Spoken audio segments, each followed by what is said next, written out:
Antônia Félix Araújo, nascida no dia 27/10/43, de 1943. Criada na Cacimba Nova, no Ceará. Quando minha mãe morreu, eu tinha 1 ano. Aí fui crescendo, meu pai casou de novo. Aí eu fiquei sofrendo. Meu nome é Maria Gessiene Araújo Ramos. Eu nasci em Tamboril, na cidade do Ceará. Eu tenho 57, vou fazer 58 agora, dia 15. Meu nome é Bruna de Araújo Ramos, eu tenho 3 filhos. Sou formada em pedagogia e tenho 2 especializações em ensino especial. Eu nasci no Paranoá, vivi lá, me criei lá. Estudei no plano piloto, na década de 80 e 90. Me formei na Universidade de Brasília e sou concursada da Secretaria de Educação.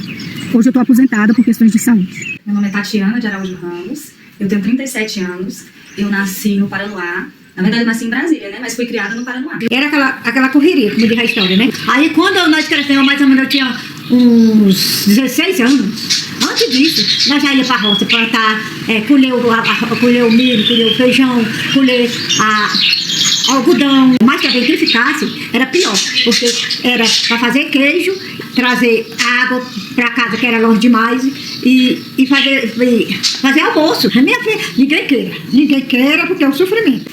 Na verdade, assim, pra mim, só era minha mãe. Eu não tinha muita ligação com paternidade, não. Eu era minha mãe mesmo.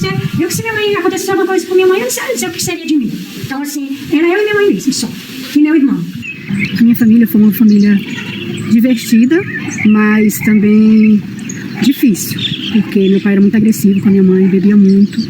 E a gente tinha momentos bem difíceis, assim, quando ele chegava bêbado. Ele era um pai bem ausente, mesmo estando dentro de casa, mas era ausente. Quem mais auxiliava a gente, assim, era minha mãe. Então, minha mãe fazia de tudo para que a gente tivesse outros ambientes, conhecesse outras coisas e também para que a gente tivesse um bom ensino, uma boa educação. Ela sempre correu atrás disso. Para cuidar da gente era minha mãe. E para resolver qualquer problema, sempre era minha mãe. Meu pai mesmo era só uma figura decorativa. Minha mãe sempre foi mais presente do que meu pai dentro de casa. A nossa educação foi baseada nos ensinamentos muito mais da minha mãe, né? Posição de tudo, de ir para o colégio, reunião de colégio, reunião de pais, reunião de mães, reunião de tudo. Era tudo eu. O colégio que escolhia era eu. Quem ia para conversar com a professora era eu. Então, assim, tudo era eu. Mesmo trabalhando, eu fazia um planejamento para que não batesse o horário, mas eu sempre ia fazer reunião, sempre estava conversando com a professora, sempre procurei dar uma melhor educação para minhas filhas. Eu sempre fui muito presente. A história da nossa família, ela é uma história assim, de mulheres fortes, né? Minha avó também passou por uma situação parecida com a minha, de uma separação, em uma outra época em que a mulher era tratada como inferior, né? Se fosse uma mulher separada como ela. E ela decidiu enfrentar isso e tomar frente às decisões da vida dela e dos filhos dela. Então, assim, a gente já vem desse histórico, né, de mulheres fortes. Meu filho, meu pai não deixava nem olhar nem pra nada, eu não saía pra nenhum canto, porque era separada, era mulher que não tinha vergonha na cara. Meu pai dizia, não, você está separada, você não vai pra nenhum canto. A minha mãe também foi uma mulher que cuidou sempre de tudo, resolveu tudo sozinha, né? Apesar de ter meu pai dentro de casa, mas por muitas vezes ele se ausentava dessa responsabilidade. E aí ela também ficava sobrecarregada. Eu, com 13 anos, eu conheci o Geraldo, né, meu esposo. Com 13 anos, e aí pronto, a gente já começou a namorar, e daqui a pouco, aí já, com 16 anos, eu já fiquei grávida da minha primeira filha, da Bruna. E aí, assim, foi uma família toda de imediato. Nada foi pensado, nada era pensado. Porque engravidou tem que casar, que não sei o quê. Porque na minha época era muito difícil da mulher se repor. Dizer assim, eu não vou querer isso. Não existia isso. A mulher sempre era, vamos dizer, tinha que ouvir o lado masculino, né? Mas como eu nunca tive o lado masculino na minha vida como criança, então eu não tinha muito esse negócio de esperar ouvir o lado masculino, não. Eu sempre tive minhas posições, eu sempre tive minha opinião. Eu tinha chegado do roçado, tinha tomado banho, aí quando esse homem chega bonito, que só a peste. Isso que não é à toa que tu vai bonito também, meu filho. Aí meu pai, volta já pro pessoal que chegaram. Eu não sei como é que eu aprendi. Fui servir o prato dele, né? E ele de olho em mim, e eu nele, né? Com 3 meses, ele já pediu casamento. Foi muito rápido essas coisas. Aí de lá pra cá foi aquele sofrimento. Pegaram meu relógio que meu pai me deu de banhar da ouro. Aí pegou só minhas roupas, pegou e botou fogo. E foi sumir. Ele ainda foi atrás de mim, mas meu pai não deixou. Aí pronto, aí levei ele. Aí fiquei dentro de casa pra criar esses filhos. Aí quando meu pai batia muito meus filhos, na hora do almoço ele tinha que estar dormindo naquele sono, não era pra fazer barulho de jeito nenhum. Aí estão brincando lá dentro, não sei o que eu começaram a brincar, menino junto. Aí ele se levantou, pegou a Jéssica, mas pior que ele só pegava o meu. Aí ele pegou a Jéssica e foi ter, aí eu peguei, depois de hoje em dia você não bate mais meus filhos. Assim, na minha família, o meu pai sempre achava que a gente tinha que fazer as coisas de dentro de casa, né? Que tinha que lavar louça, que tinha que... A minha mãe é que tinha esse pensamento mais vanguardista, né? De pensar que a mulher ela precisa ter a sua autonomia, ter sua independência, ter sua independência financeira e ter sua independência emocional. Tá bom? Quem é que ele sabia mesmo que era amor para os filhos? Meu pai não era fazer isso, não. Essa dificuldade que eu tive familiar de ter um pai que realmente representasse o papel de pai, criou em mim uma figura distorcida de homem. Essa figura de homem era uma figura muito ruim, muito agressiva, não tinha amor com os filhos, não tinha amor com a esposa. Você não via o marido chegando e dando um abraço na esposa, eu não via o marido chegando e dando um abraço nos filhos, um afago. Eu nunca vi isso de homem. Então a visão que eu tenho, que eu convivi, que eu tive dentro da minha casa, que eu convivi na minha comunidade, foi de homens que não assumiam o seu papel. Tem marido que é bruto, não faz o carinho para a mulher, sabe, a mulher era só para dedicada para criar os filhos. A princípio, quando eu me casei, eu achava que eu ia ter um marido que ia tomar ação de fazer as coisas. Só que quando eu casei, foi totalmente o contrário. Eu tinha que resolver tudo sozinha, né? Então todas as responsabilidades ficavam por minha conta, tanto da criação dos filhos, quanto de pagar contas, de resolver os problemas do dia a dia de uma família. Aí eu cheguei à conclusão de que, estando casada ou estando separada, eu estava fazendo as mesmas coisas. A diferença era que eu tinha mais uma pessoa para carregar quando eu estava casada. Quando tirou essa figura masculina da minha família, foi muito tranquilo essa transição, porque os meus filhos, todas as coisas eles faziam comigo, resolviam comigo. Aí eu concordo plenamente que eu fui a base da família. Porque, na verdade, eu acho até estranho alguém falar alguma coisa, porque, na verdade, eu tomava posição de tudo. Então, era a base. No caso, era só comunicava. Pronto, ó, tá isso, tá aquilo. Mas, na verdade, quem tomava todas as decisões de tudo era eu. De tudo, de todas as partes. Tudo era eu mesma.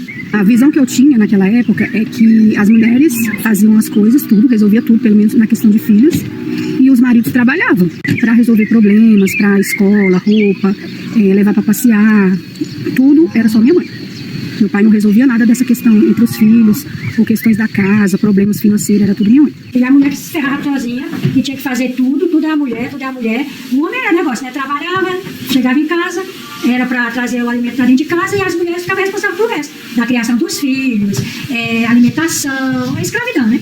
Toda a vida, porque eu tinha que ter responsabilidade. Não fiquei torta, deixei de criar um filho no quarto, por causa que ficava duas pessoas, uma para fazer o queijo e outra para cuidar do menino. Aí eu preferia ficar com a menina descaixada no quarto. Por que hoje eu estou esse quarto aqui mais alto? Por causa disso.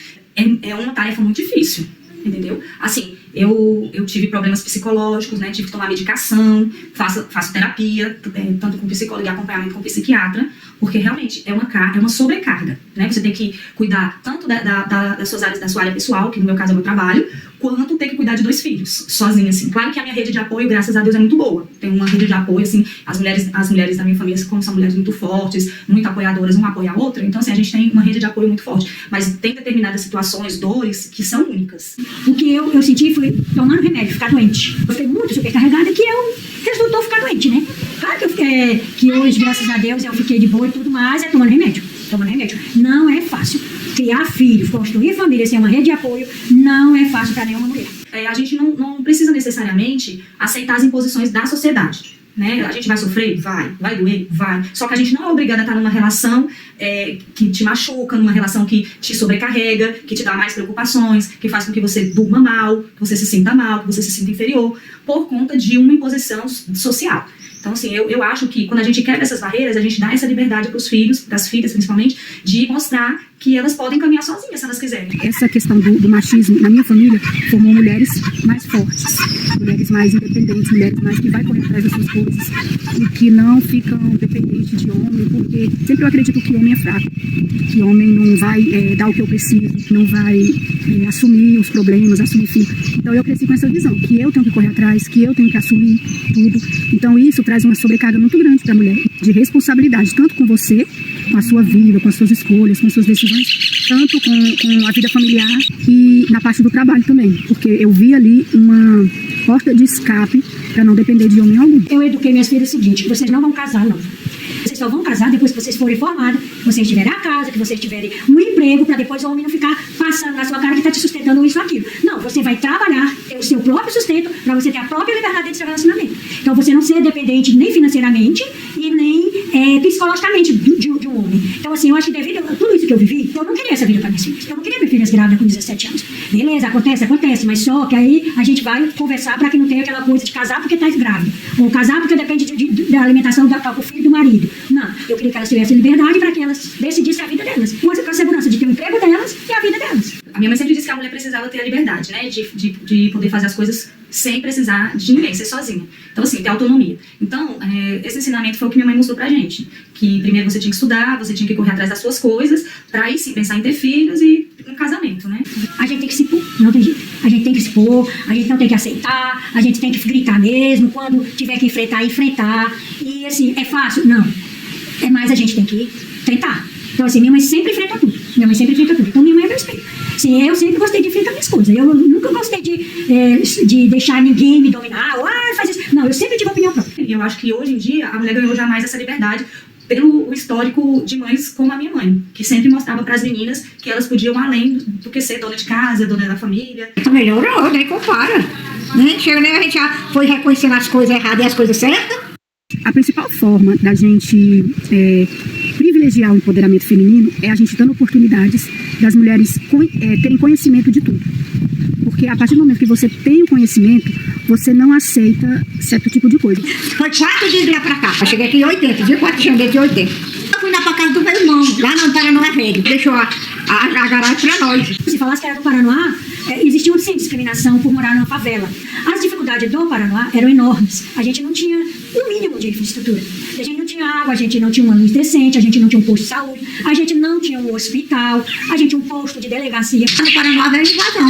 Aí na época, aí surgiu outra invasão, pegada com essa menina. Aí eu cerquei um pedaço bem grandão, tá? O que tinha cercado era cercado, né? Era da gente. Então era invasão. As pessoas pobres não tinham chance de comprar nada. As pessoas pobres não invadiam ou moravam a Deus dará. E foi muito sofrimento, porque o que acontece? Na época, o governo vinha para derrubar as casas. E aí, para derrubar a invasão, porque tinha que arrumar Brasília, com aquele negócio, né? Eu, como, não sei, mas eu tinha uma decisão e falei, não, a gente não vai derrubar as barras. Nós vamos ficar aqui e a polícia não vai levar. Porque eu tinha uma decisão tão forte dentro de mim que a gente ia construir nossa casa, que nós íamos ter o nosso lugar de morar naquele momento. E aí pronto, eles não voltaram. Aí eu fiquei nessa casa. A Universidade de Brasília é o que eu desejo para todos os jovens de periferia, porque como eu de periferia, eu sou do Paranoá, eu vivi no Paranoá Velho, onde a gente era uma favela, uma das maiores favelas naquela época dos anos 80, e a UNB estava lá dentro, com serviço social. Isso me inspira muito, de ser uma pessoa oriunda de uma favela, de toda a dificuldade que eu passei, e chegar na universidade pública. E assim, a UNB, ela entrou lá no Paranoá e ajudava muito. Naquela época, os alunos da UNB iam e passavam nas casas, eles faziam pesquisa para ver como é que era a vida das pessoas que moravam naquela vila, né, que lá chamava Vila Paranoá. Então, assim, eles ajudaram muito. Então, assim, pelos alunos da UNB, que a gente teve uns projetos de não engravidar na adolescência, foi através dos pessoal da UNB que trabalhavam lá na Associação de Moradores do Paranoá. Então, assim, eu sempre estive na luta mesmo. A educação, para mim, foi o ponto principal da minha vida. Eu sempre fui uma aluna muito estudiosa, eu sempre dei muito valor à educação. E aí meu caminho foi sendo trilhado, sempre pautado na educação, sempre pautado no conhecimento, no ensino. Meu sonho era estudar na UNB. Esse sempre foi meu sonho. Eu tinha um pensamento dentro de mim, uma coisa assim, que eu falava que eu não aceito menos do que a UNB para mim. Quando eu passei no vestibular, assim, para mim foi mesmo que eu ter ganhado na loto. Foi uma felicidade imensa, assim, um prazer. Eu tinha um prazer tão grande de ir, de frequentar as aulas, de aprender, sabendo que eu estava na melhor universidade. A educação, para mim, ela foi o meu alicerce principal, porque para as mulheres é muito importante essa etapa, porque é só por meio da educação que a gente consegue abrir portas para essa liberdade financeira, para essa liberdade intelectual, para a gente pensar acerca de como a sociedade se estrutura. Eu acho que a educação para a mulher, ela é um alicerce libertador. A educação para mim é essencial. A educação transforma. Eu falava para elas, a gente morava num barraco no Paranoá, e eu ia trabalhar na Asa Norte, e eu mostrava os prédios para elas. E falava assim, você está vendo esse prédio? Isso aí é um apartamento. Você é capaz de construir um apartamento para você morar. Então, é você estudar e se dedicar. Então, assim, toda parte de educação para mim é essencial. Eu sou professora desde os 17 anos. Então, assim, eu saí da escola normal.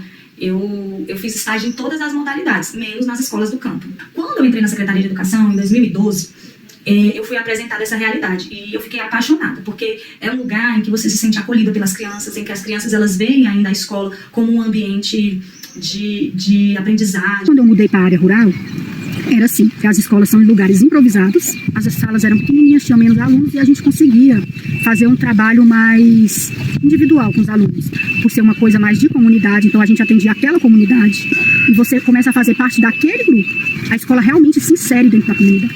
Em 2013, eu já estava trabalhando com educação do campo. Ela tem que ser bem diferente da educação da cidade, porque as crianças do campo, elas pensam elas vivenciam de uma maneira bem diferente da realidade da cidade. Na área rural, você tem que aproximar a ciência da vida do campo. Porque uma coisa que eu percebo muito nas crianças da área rural é que elas são crianças mais maduras, elas são crianças livres, e elas têm a identidade delas e já têm uma forma de viver. Você não pode dar conteúdo tanto de ficar o tempo inteiro sentado, por exemplo. Eles têm que ter o tempo, eles têm que sair um pouco, têm que ir fora da sala, fazer atividades externas de leitura, fazer atividade de pesquisa de campo, de trazer alguma coisa de casa para ser feito um estudo. Então, essa vivência mais do real, assim, do que eles vivem. Eles têm acesso, né, aos animais, eles têm acesso a essa realidade com a fruta colhida do pé, né, o leite mugido, que eles falam, que é o leite tirado na vaca na mesma hora, os doces, as guloseimas que são preparadas pelas mães, pela família e tudo. Quando a gente pega crianças que pensam a respeito da realidade, não é um papel fácil do professor, né, que aí entra sim o nosso papel como mediador. Então é muito importante esse momento de você planejar o seu conteúdo baseado e levando em consideração tudo que ela vive no dia a dia dela no campo. É muito bom trabalhar na área rural. É muito bom, porque as crianças são muito apegadas com o professor, tem muito respeito com o professor. A família também respeita muito a profissão. Então tem aquela relação de afetividade. E isso torna a educação muito mais palpável, mais, né, de acordo com as vivências deles. Então a gente pode fazer várias ações, porque as turmas são menores, porque a vivência deles é maior, né, o olhar que eles têm pelo mundo é diferente. A forma que eu tinha de fazer esse empoderamento nas crianças, nas meninas, era mostrando para elas o valor que elas têm. Principalmente eu trabalhava muito a questão de você amar seu corpo como ele é. Então é uma forma sutil. Para mais para frente, a gente ir abrindo mais esse leque, né? E abrindo até chegar na sociedade, que é como as lutas que a gente tem que fazer na sociedade para a gente ser mais empoderado e ter mais direitos.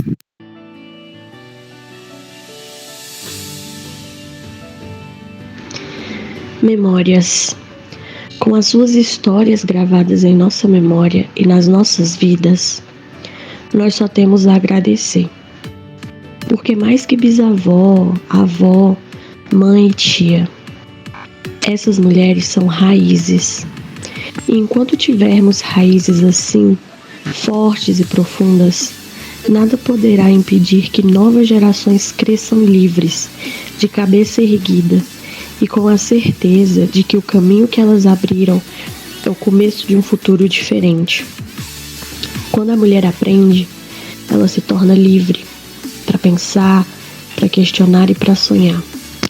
E é por isso que a educação é mais que uma profissão, é um ato de coragem, de entrega e de amor.